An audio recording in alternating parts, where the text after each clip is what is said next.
আজ ২১শে রমাদান এবং লাইলাতুল কদর তালাশের রাত। দিন অথবা রাত্রি আপনারা যদি আল্লাহ তাআলার এই নামটি মাত্র ৩ বার পড়েন, আপনার জীবনে কখনোই টাকা পয়সার অভাব হবে না, আপনার জীবনে ধন সম্পদের অভাব হবে না, আপনার ঘরে কখনোই দারিদ্রতা আসবে না, দারিদ্রতা থাকবে না।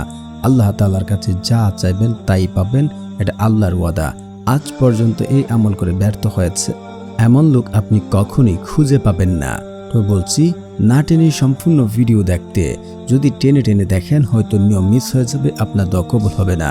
তাই না টেনে সম্পূর্ণ ভিডিও দেখুন। আর যারা এখনও চ্যানেলটি সাবস্ক্রাইব করেননি, দয়া করে চ্যানেলটি সাবস্ক্রাইব করুন। আপনি যদি চান যে আপনার ধন সম্পদ টাকা পয়সা বেড়ে যাক, আল্লাহ রাব্বুল আলামিন আপনার জীবনের অভাব অনটন দূর করে দিক এবং আপনার জীবন সুখ সমৃদ্ধি দিয়ে ভরে দিক, তাহলে আজকে কদরের রাত এবং গুরুত্বপূর্ণ একটি দিন। এই সময় যদি আপনারা আল্লাহ তাআলার এই নামটি ৩ বার পড়েন, আল্লাহ তাআলার কাছে যা চাইবেন তাই পাবেন।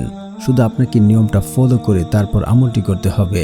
আল্লাহ তাআলা পবিত্র কুরআনে বলেন, উদউনি আস্তাজিব লাকুম, তোমরা আমাকে ডাকো, আমি তোমাদের ডাকে সাড়া দেব। আল্লাহ তাআলা আরো বলেন, তোমরা আমার কাছে দোয়া করো, আমি তোমাদের দোয়া কবুল করব। আল্লাহ রাসূল সাল্লাল্লাহু আলাইহি ওয়াসাল্লাম হাদিসে বলেন, যখন কোনো বান্দা আল্লাহ তাআলার কাছে দুহাত তুলে, আল্লাহ রাব্বুল আলামিন ওই বান্দাকে খালি হাতে ফেরত দিতে লজ্জাবোধ করেন।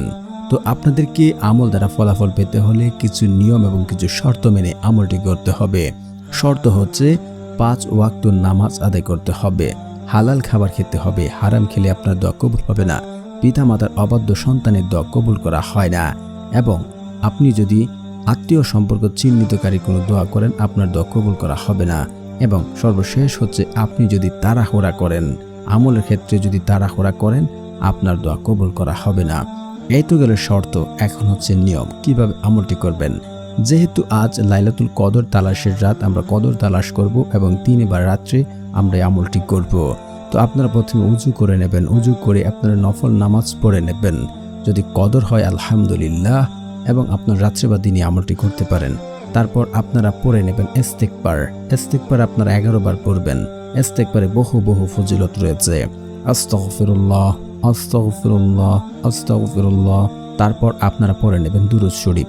দুরূদবিহীন দোয়া কবুল করা হয় না। রাসূল সাল্লাল্লাহু আলাইহি ওয়াসাল্লামের উপর দুরূদ না পড়লে আপনার দোয়া কবুল হবে না। তো দুরূদ পড়ে নেবেন 3 বার, সাল্লাল্লাহু আলাইহি ওয়াসাল্লাম, সাল্লাল্লাহু আলাইহি ওয়াসাল্লাম, সাল্লাল্লাহু আলাইহি ওয়াসাল্লাম। তারপর আপনার আল্লাহ তাআলার এই নামটি 3 বার পড়ে নেবেন। তো প্রিয় বন্ধুরা, যারা আমার চ্যানেলটি সাবস্ক্রাইব করবেন তাদেরও মনের আশা পূর্ণ হবে ইনশাআল্লাহ। আল্লাহ তাআলার পবিত্র নামটি হচ্ছে ইয়া বাসিতু, ইয়া বাসিতু, ইয়া বাসিতু। একই এবং বিশ্বাস রেখে আমলটি করুন, ইনশাআল্লাহ আল্লাহ তাআলা আপনার দোয়া কবুল করবেন, যা চান তা পাবেন ইনশাআল্লাহ। একই এবং বিশ্বাস রাখতে পারেন।